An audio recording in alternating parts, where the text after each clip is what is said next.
Hello and welcome to episode 11 of Two Bros in a Pod. Or should I say, Three Bros in a Pod. We got a very special guest, Eliott, our little stepbrother, Wyatt's brother, little Gus Gus, joining the pod. How you doing? Gus. It feels good to be on finally after almost 11 plus weeks. So, and finally, guys asked me to come on. You nervous? Yeah. Slightly, but we're just having a conversation, so whatever. Yeah, but do you know how many people listen to this podcast? Millions. Yeah, I know, like 3,000. Bro. Doing us dirty. 3,000. Yeah. Well, what'd you guys do today? What do you mean? What did we do today? We watched the greatest game ever, and everyone knows what that is, right? Everyone here, the Bills game, not the Miami game, not the Dolphins game, not the Finns game, the Bills game. It was the best. Yeah. It was the greatest thing since sliced bread. I could have watched Josh Allen throw the ball for days and days and days and days and days, and then see the defense kill it. Man, the Dolphins were not scoring 70 points on the Bills today. That's a fact. I know. Buffalo was about to score 70 today. Mm-hmm. I told y'all. Y'all. We'll see. We'll see towards the end of the year. You know, they got to go back to Miami. Miami's going to put it on them. Mark my words. Bills. Finns all the way. Finns are winning the Super Bowl, baby. Let's go, Buffalo. Today was a little blemish, but I'm fine with it because I've got Josh Allen on my fantasy team, so I'm cool with it. But I don't want to talk about that. Quick, Eliott, who's your Super Bowl champion? Do you have one? Who's your pick right now? Who I think is going to be Super Bowl champion right now? My prediction? Yep. Very early prediction. I'm going to say 49ers. All right. Who they playing in the championship game? Ooh. Who they beating? I don't know. It's gonna be someone, and it's gonna be a good game because it's gonna be the 49ers versus literally anyone. Someone. Who's someone? Yep. Come on. You got Buffalo. You got Miami. You got Kansas City. You got Buffalo. That's kind of it right now. It's kind of hard to pick from the three, considering the fact that Buffalo is always a one-off team. They get one win and then they are a little dicey the next couple of weeks. And Wyatt knows this all too well. I'm gonna probably say Miami just because how explosive their offense is. I think they finally get their line back together, and they take it all the way. They're going to be eating buffalo wings all the way to the Super Bowl. Just remember here, okay? The terrible Bears back in whatever year that was made it to the Super Bowl because of their defense. So the Dolphins don't have the defense. How do you think they're going to make it? The 49ers, they got defense. I could see that. But not the Dolphins. Jalen Ramsey is coming back, Wyatt. Jalen Ramsey is coming back. And once he's back... He hasn't been relevant since Darrelle Revis. Come on now.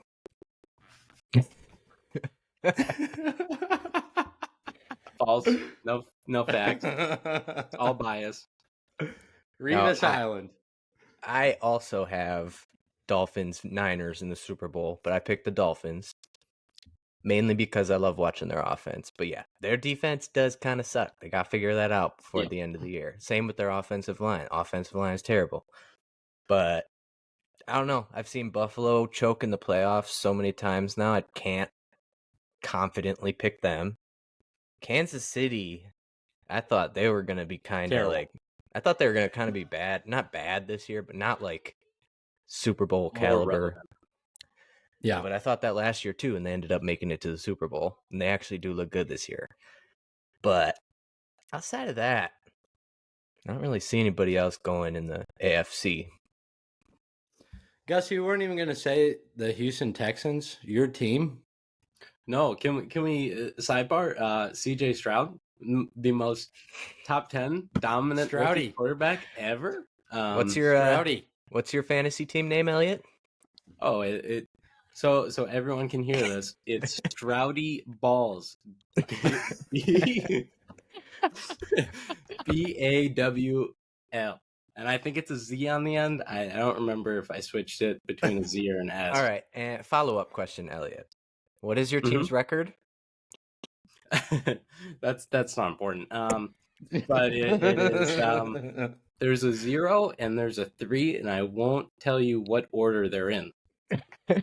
Yeah, okay, exactly. But you got a chance. You got a chance this week to make one of those 0s a 1. But yeah, are you winning right now? I am currently down by less than a point, I believe. Okay. So I need Kenneth Kayla? Walker. Yes, to my darling girlfriend Kayla. Down by a point to her. She has Alan Lazard left to play, and I have Kenneth Walker. So if Kenneth Walker hears this, please just get like 3 touchdowns. It'd be nice. Yeah, I think you might have it, but if Alan Lazard scores some touchdowns tonight, I'm gonna laugh my ass off. Like, that's gonna be great. I don't know. But I don't know how he has Zach Wilson as quarterback if he's even starting, which I don't think so. They're already losing 10-0. Yeah, it's 4 minutes into the game. Trevor Simeon, let's go. Terrible, very, very terrible. Talk about terrible. Wyatt's fantasy team. Boy. All right. I got the pleasure of playing against Wyatt this week, and I am currently winning. Actually, our matchup is finished. I win 153-76. All right. Let's get in the nitty-gritty of this, okay? So, my number one pick, not overall, but, my number one pick was Joe Burrow. And I was feeling pretty confident because I've had Joe Burrow in the past. And after these past couple weeks, he's now officially Joe Blow in my nickname for him. He's just been really bad. On top of that, Sleeper did not fully state statuses on there until after the game started. So, did I see that Deshaun Watson wasn't playing today? I did not.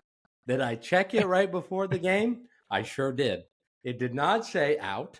I did not know that he was injured. Maybe that's on me, but besides the point, the Sleeper has got to pick it up, because if the dude's out, I need to know. And I did not know.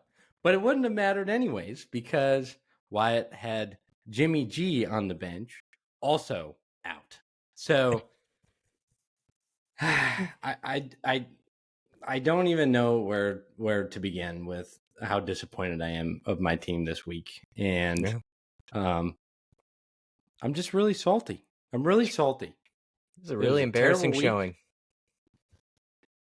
Oh, it's more than that. I never just show up. I always show out. And apparently this week was the exact opposite of that. So, very disappointed. You're going to drop to 2-2. I'm going to improve to 2-2. I feel like I've had some pretty bad luck. Along with Eliott. I'll still be on top. I'll give Eliott a little bit of credit here. In our league, he's had the most points scored against him. I think it's kind of funny. But I've had the second most points scored against me, so I'm kind of right there with you. Man, and finally we get our redemption weeks. So can we sidebar for a second here, because it's on my mind? Sure. Yes. What? So the waivers, right? With the allotted fake money that we have, is it like $100, right? So you run out, like you can't pick up a guy ever again. That's accurate? Like unless it's $0, unless the bid is 0. You'd have to do a $0 bid.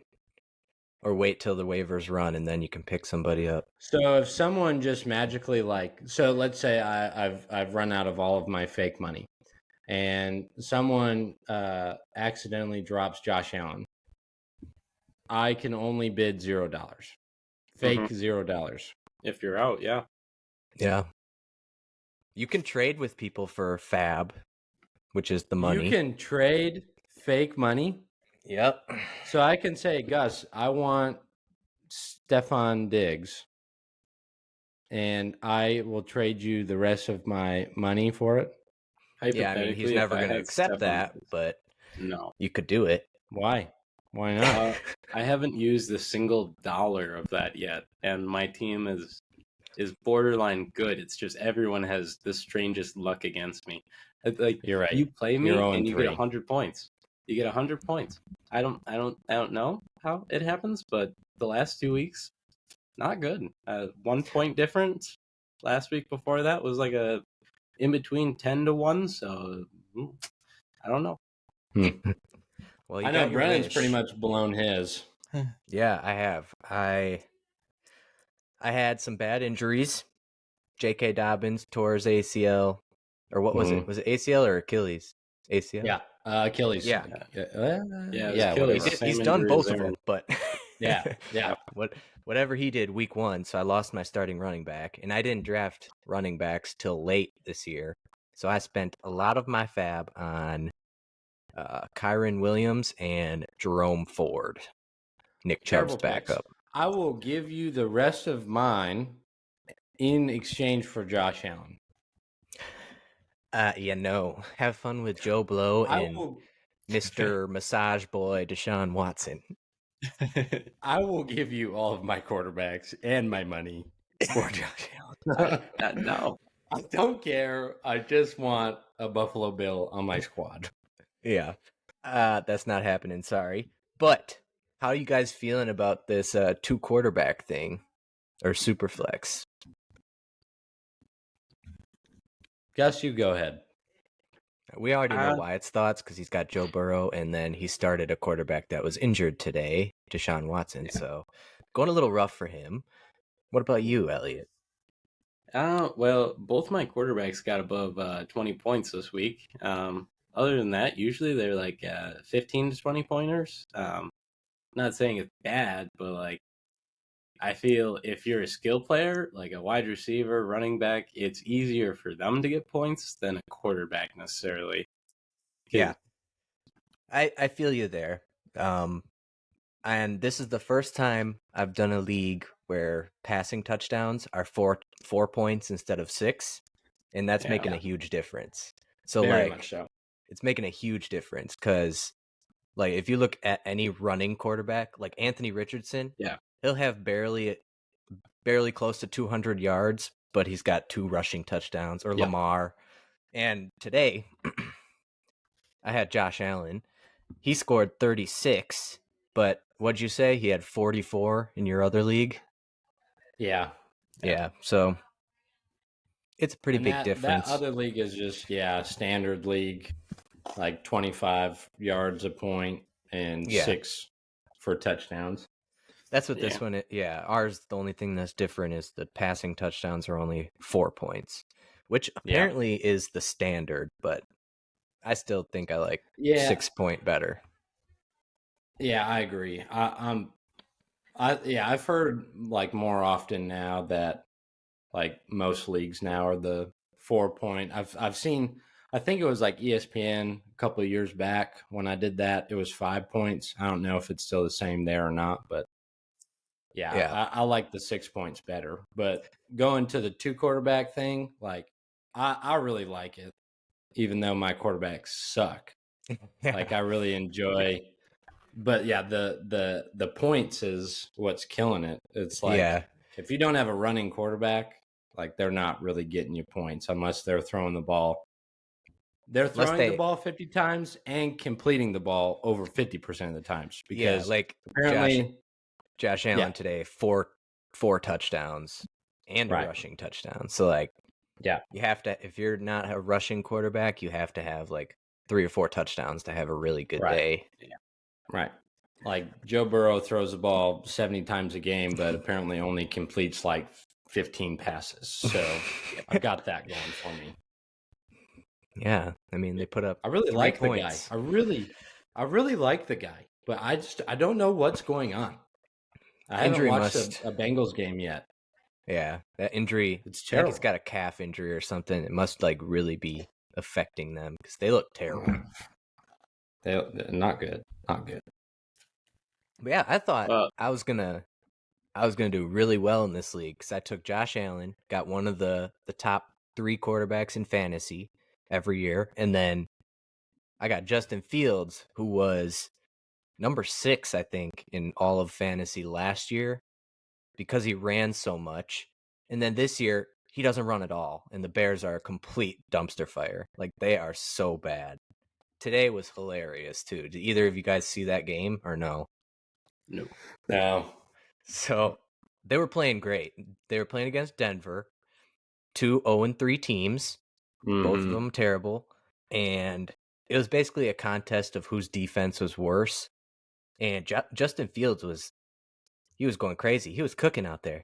And like, look at his stats: 28 for 35, 335 passing yards.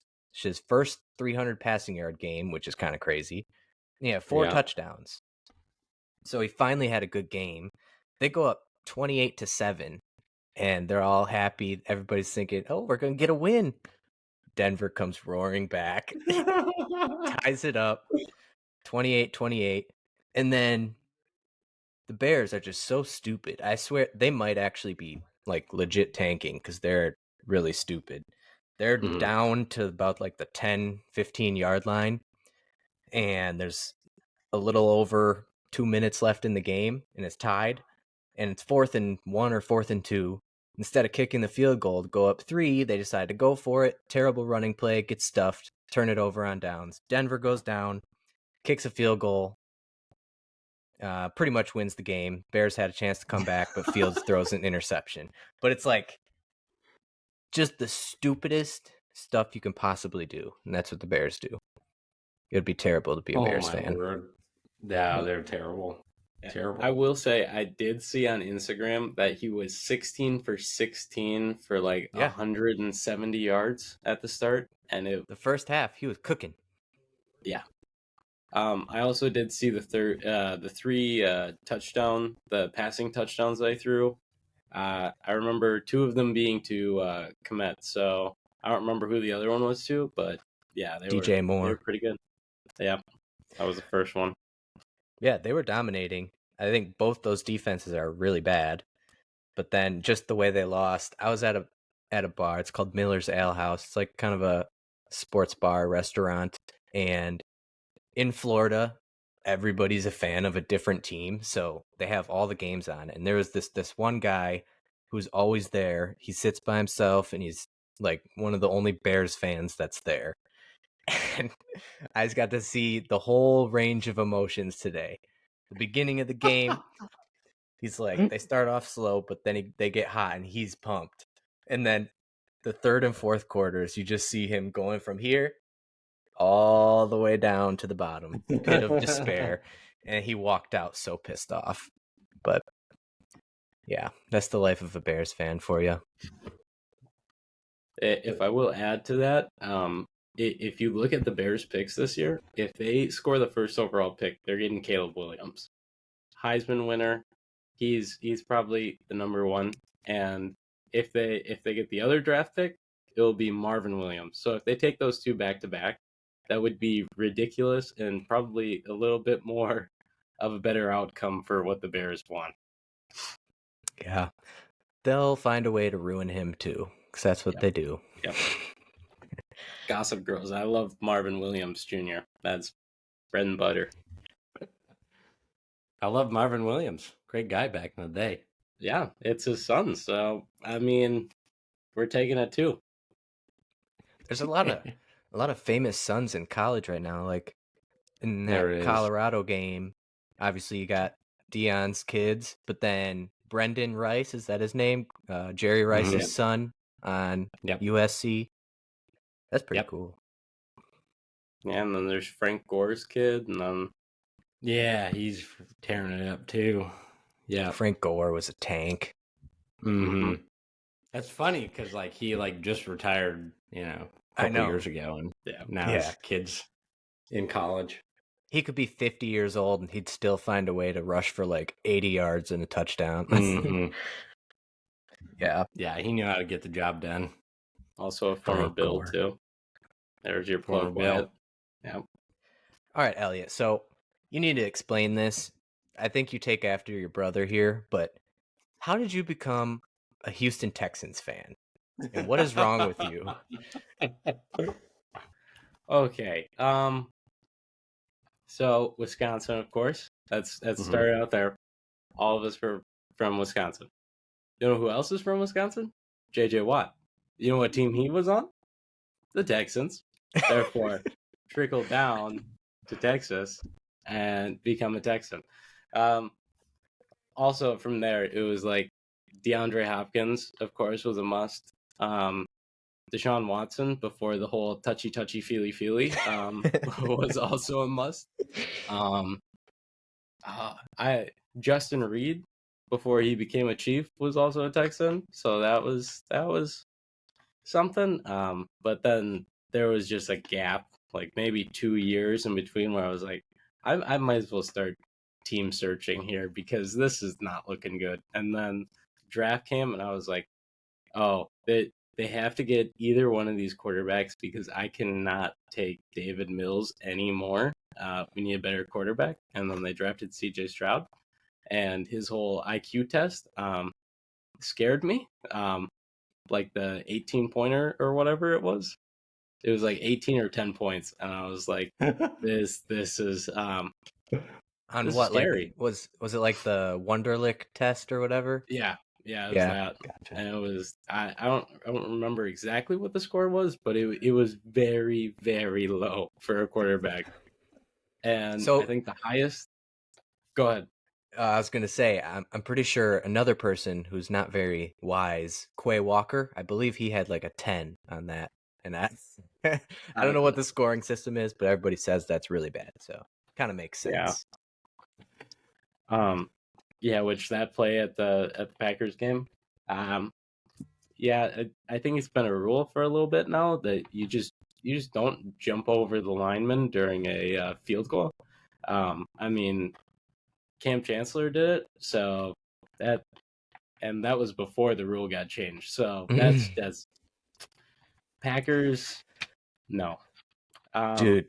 But yeah, the Packers suck. Yeah.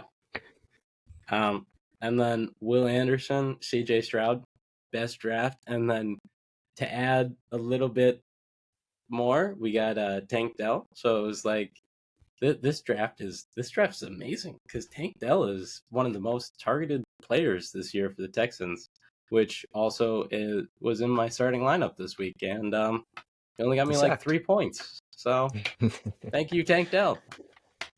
Yeah, they do have a bright future, though. They got lucky. And I think, was Bryce Young first, right, to Carolina? Yes, Carolina. Yeah, a lot of people are saying they messed up and they should have taken Stroud. But obviously, it's still very early. But just from, looking at them, Stroud's, a lot bigger. Bryce Young's really small. Yeah. I would just pick the bigger person. The smaller guys get hurt. I don't know.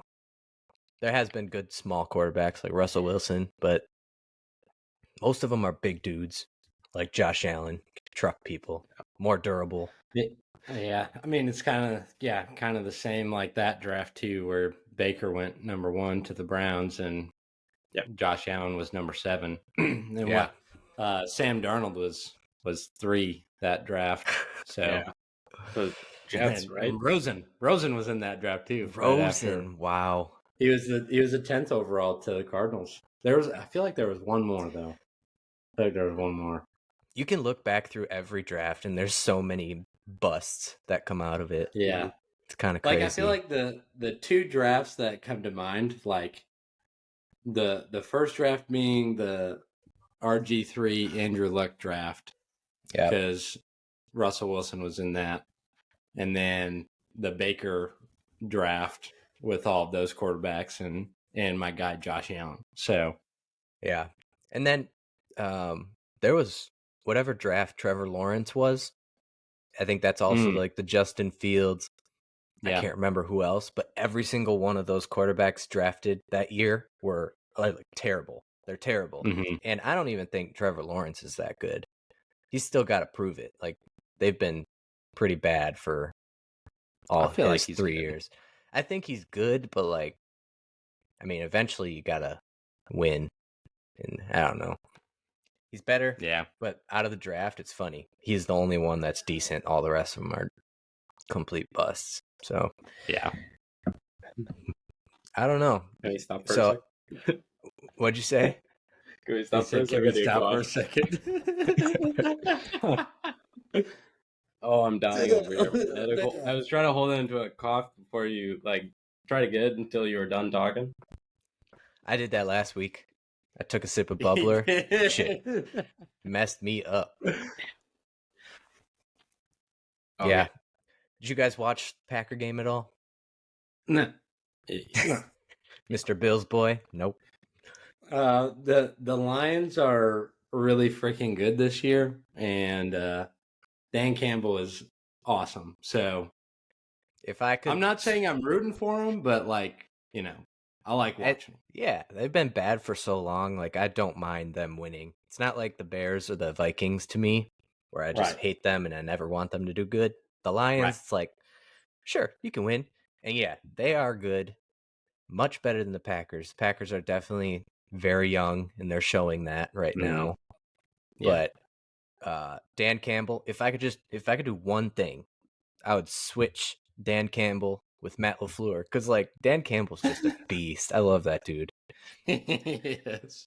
Matt LaFleur, I think, is a good coach, but it's kind of weird to say that after he's been there 5 years now, and you're still like, I think he's good, but I'm not really sure, because our defensive guys have been so bad. So it's like, is Matt LaFleur still good or not? But yeah, that was the worst half of Packers football I've ever watched. That first half, I can't remember ever watching a worse half of football. It was so bad. Lions absolutely dominated us. Oh no, there was one year where I can't remember the year. We were in high school, but it was a Lions Packer game, and it ended 7-3. That was the worst game I ever seen. The Lions have actually had the Packers number. Like, even when Stafford was there, they would beat us. Yes. It was always like they would split during the year. It was never the Packers would never sweep them like they do the Bears. The Lions have always played the Packers tough, even when they've been crap. So, yeah, I like the Lions. Him and Calvin Johnson.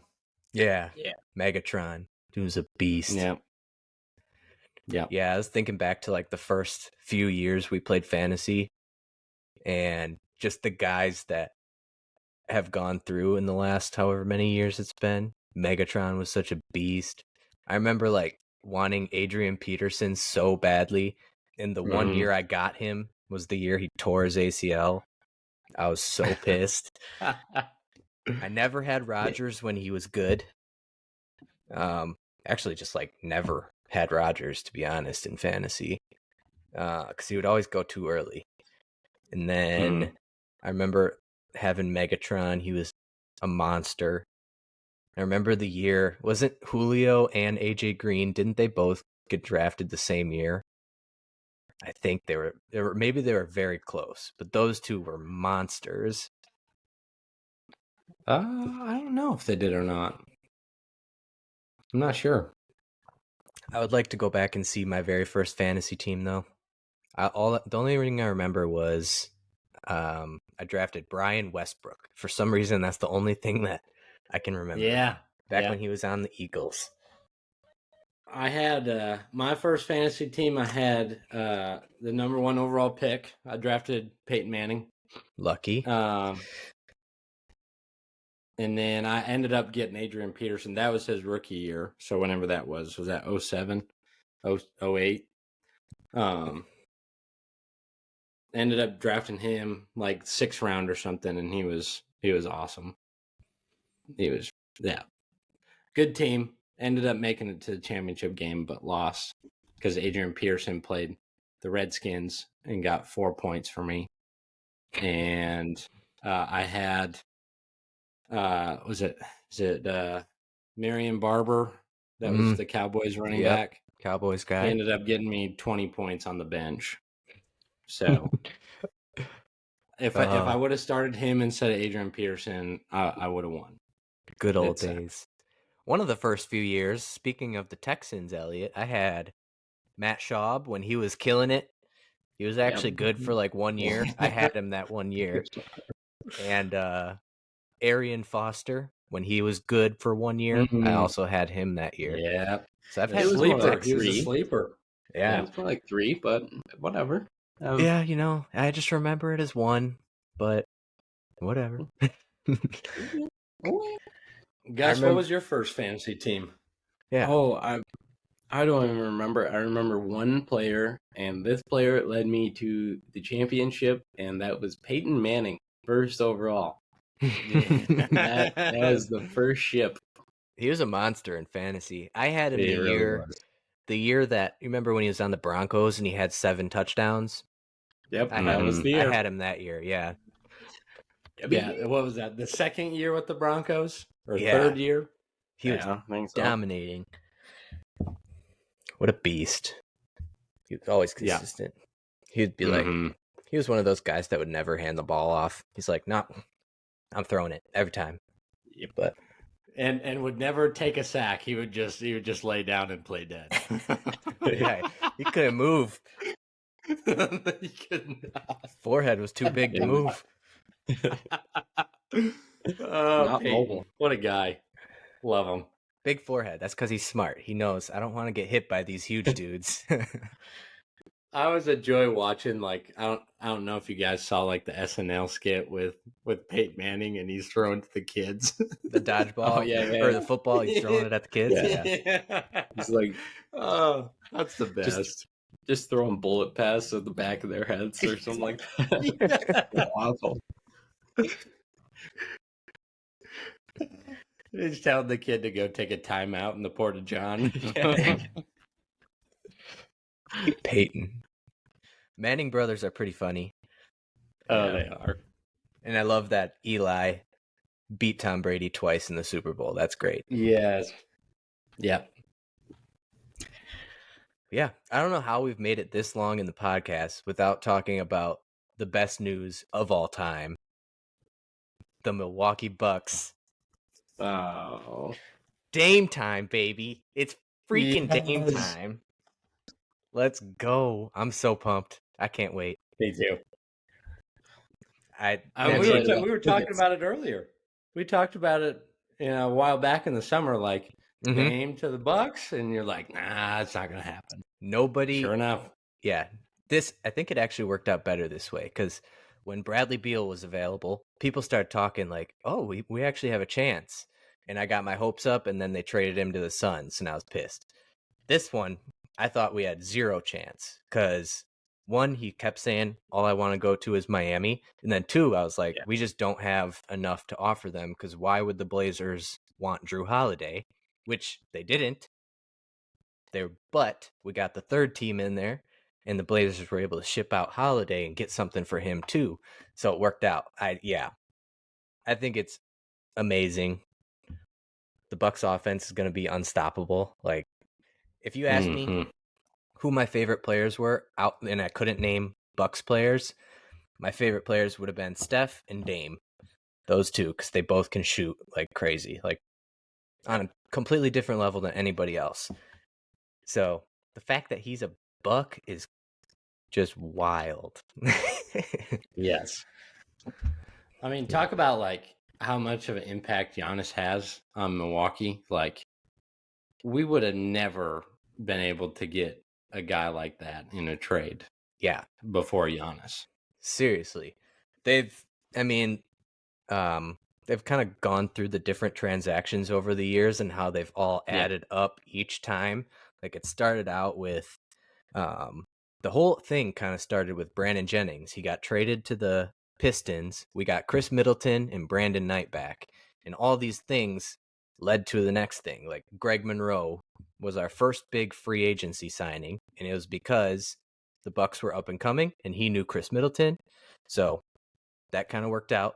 Traded Greg Monroe. We get Eric Bledsoe. Eric Bledsoe at that time was the biggest star that we've ever traded for. Maybe not ever, but like in our lifetimes. Yeah. Like a top 10. Yeah. And then trade Bledsoe for Drew Holiday. So they just keep going up the ladder. Drew Holiday gets us a championship, and then we flip him. Like, Drew Holiday is a great player and an amazing human being, but he is a 2-time All-Star. And we just traded for Damian Lillard, who is on the All-NBA top 75 of all time. 7-time All-NBA player. Like, there's levels to it. And it's so funny seeing media talk about how, oh, the Drew acquisition is way bigger for the Celtics than the Dame acquisition is for the Bucks. And, oh, the Bucks are really missing a lot when they trade away Drew Holiday. There's levels to it. Drew Holiday is a great player. Damian Lillard is way, way better. And it's not close. Yeah. And it's just funny how if it's a small market team like the Bucks, media just, they won't have it. Nope. Yeah. They actually got worse. Or maybe they're about the same. It's a wash. It's like, no, not even close. Yeah, especially the Boston media, you know. Yeah. They're going to always hype up the Celtics.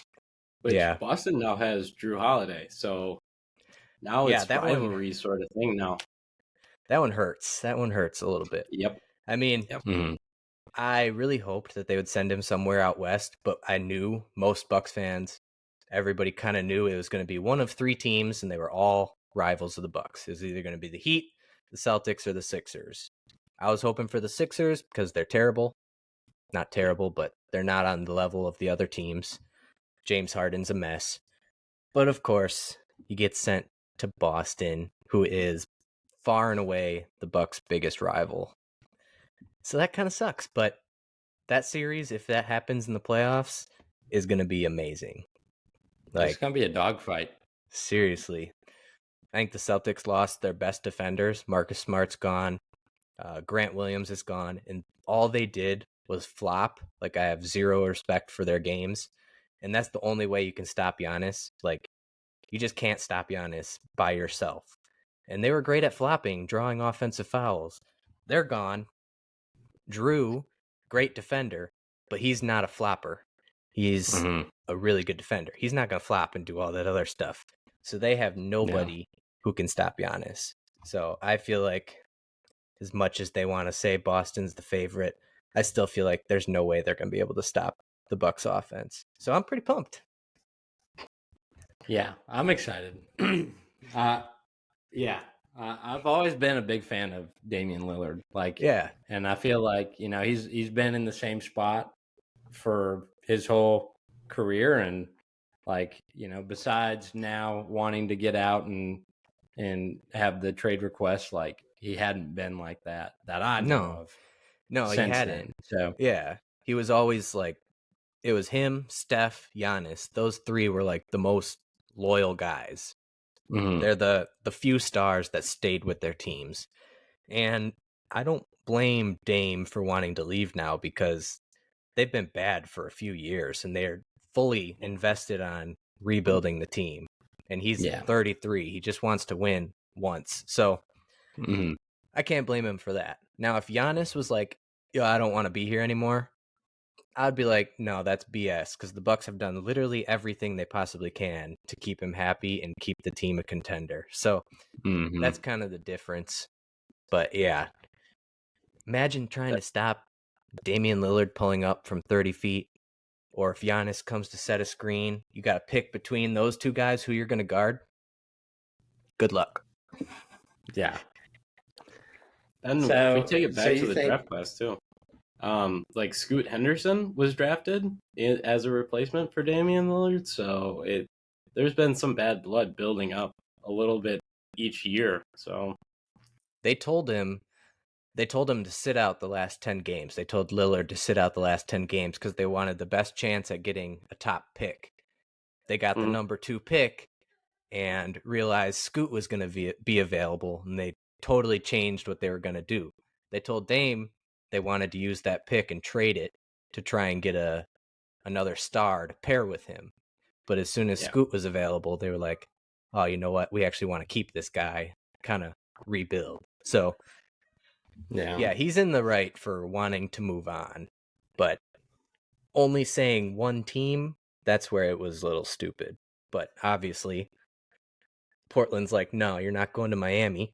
And then he changed his mind and was like, all right, I'll play for these other teams. Well, Miami also wanted, Portland also wanted Bam or Jimmy Butler as compensation for Damian Lillard, and that is obviously not what they were looking for whatsoever. So, yeah, Miami kind of just shut that off. Yeah. Well, now Miami's kind of screwed. I think it's funny. Like it's one tier of the Bucks and the Celtics, and then a huge drop off to the Heat, Sixers, Cavs, the rest of the East. So they got some work to do. So it's championship or bust this year. Oh yes, absolutely. Yep. They got this year for sure.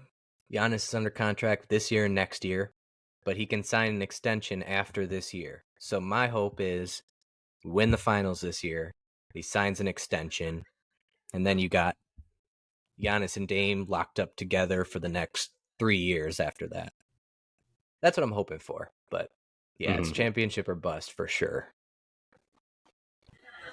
I'm just hoping that they can build up the defense a little bit better this year. I don't want shootout games. I want actual games that are defensive and that we can actually play on the same level. But the whole Dame thing, I kind of thought was weird with the coaching being a defensive player. So I don't know. I don't know what's going on.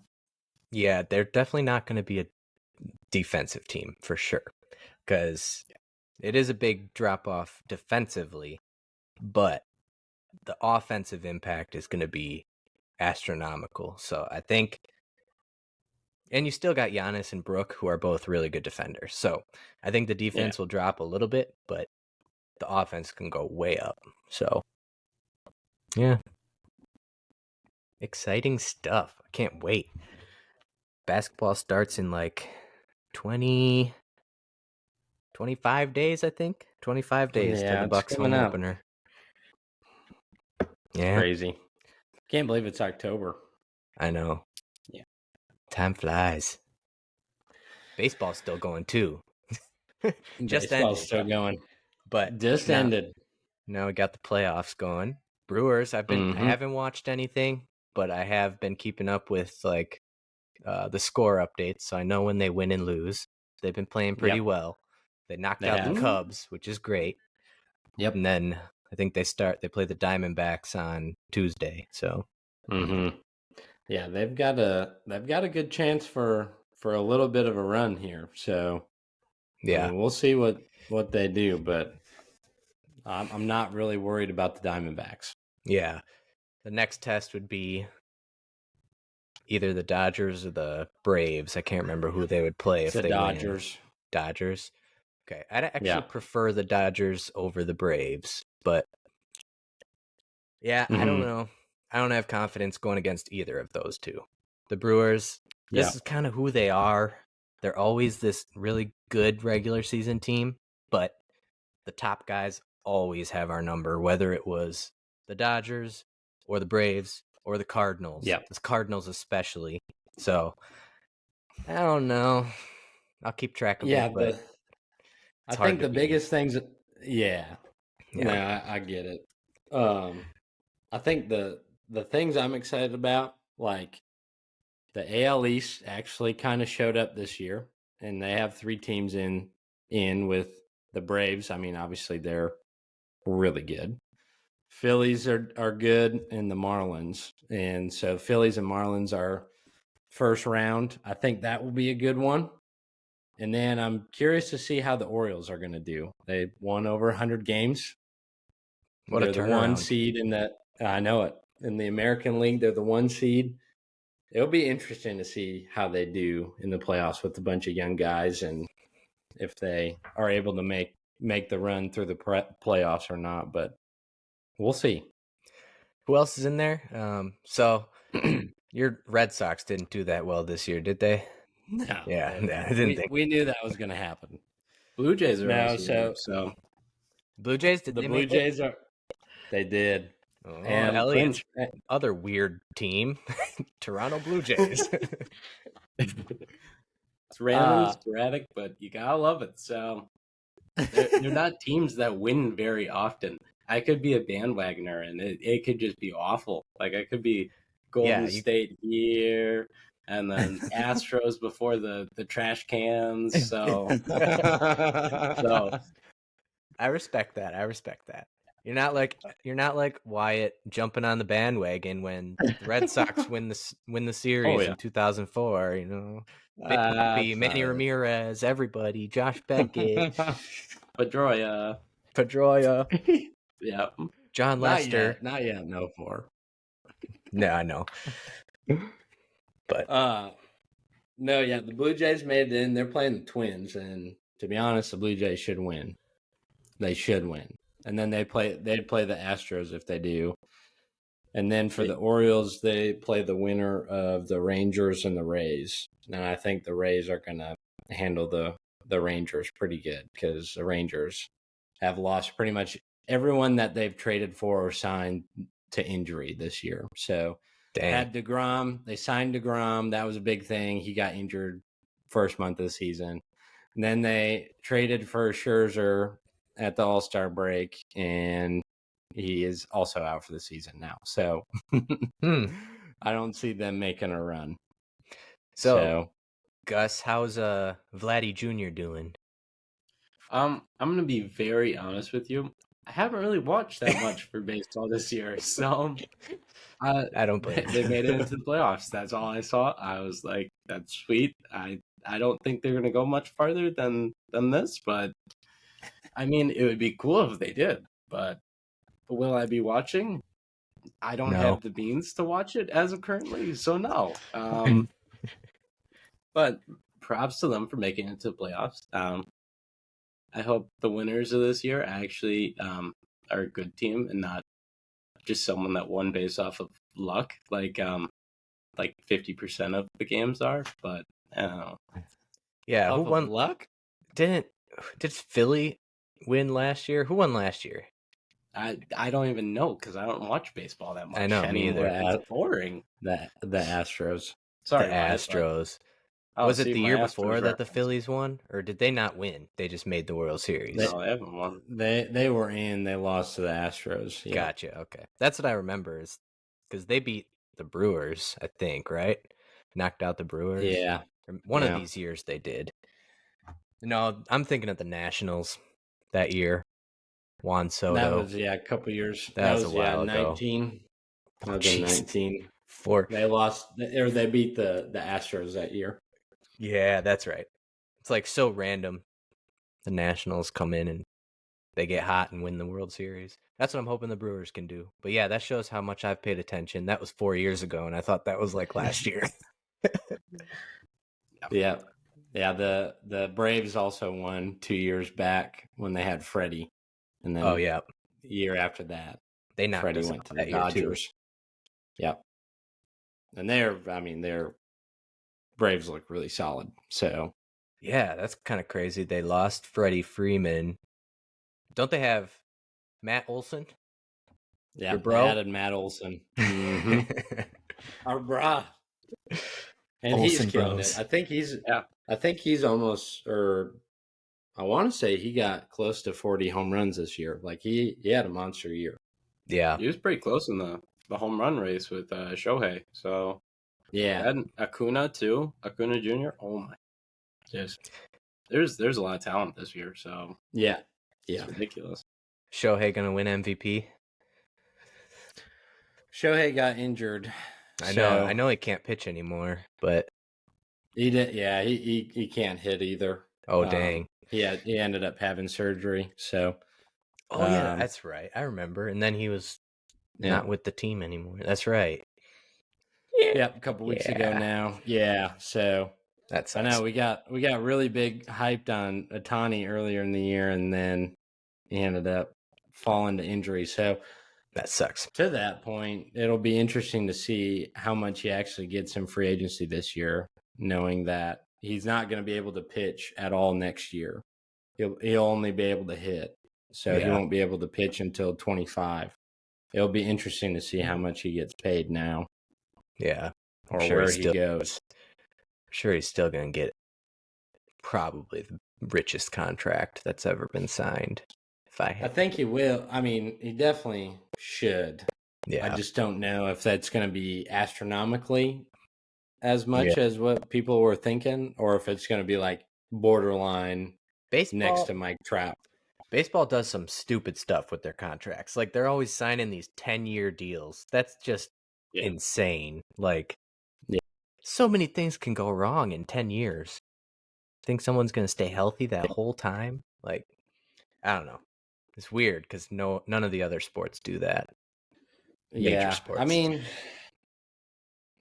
I feel like a fair amount of those 10-year contracts have been guys in their 20s still. Like, never has it been over 30 years of age. Like Mike Trout, Bryce Harper, those are very different guys because they started in the league when they were 19 and 20. So, like, they had been in the league for a while and then got the deals, but they were still only 25.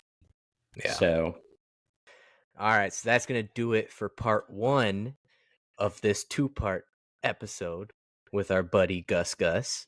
So everybody make sure to like, comment, subscribe, and we'll be back next week with part 2 of the pod.